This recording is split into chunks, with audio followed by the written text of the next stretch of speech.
Hello everyone, আসসালামু আলাইকুম। আশা করি সকলেই ভালো আছেন। আজকে আমরা গতকাল অনুষ্ঠিত হয়ে যাওয়া ঢাকা বিশ্ববিদ্যালয়ে খ ইউনিটের একটি প্রশ্ন আমরা সলভ করব। এই রুলটা অনেক অনেক ইম্পর্টেন্ট। তো আপনারা সবাই এটা মনোযোগ দিয়ে দেখবেন। প্রশ্ন সলভ করার আগে আমরা একটু নিয়মটা দেখি যে আসলে রুলটা কি।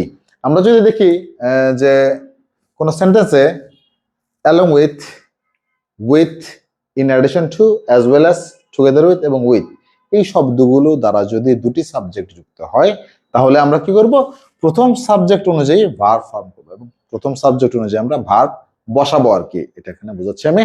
তো যদি সাবজেক্ট সিঙ্গুলার হয় ভার্ব সিঙ্গুলার হবে, সাবজেক্ট যদি প্লুরাল হয় ভার্বও প্লুরাল হয়ে যাবে। আশা করি বুঝতে পেরেছেন। তো চলো আমরা একটু কোশ্চেনটা সলভ করি। The players along with the coach dash to attend the meeting. তো দেখুন এখানে অ্যালং উইথ এখানে উল্লেখ রয়েছে। অ্যালং উইথ দ্বারা যদি কি থাকে, দুটি সাবজেক্ট মানে এখানে যুক্ত হয়েছে। প্রথম সাবজেক্ট এটা দ্য প্লেয়ার্স, দ্য কোচ হচ্ছে এখানে সেকেন্ড সাবজেক্ট।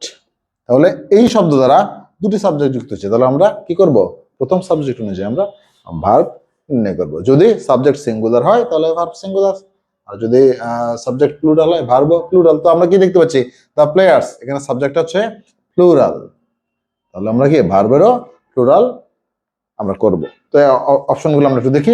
অপশনে রয়েছে ইজ রিকোয়ার্ড, রিকোয়ার্ডস, আর রিকোয়ার্ড, ওয়াজ রিকোয়ার্ড। আর বাক্যটি এটি রয়েছে প্যাসিভ ফর্মে।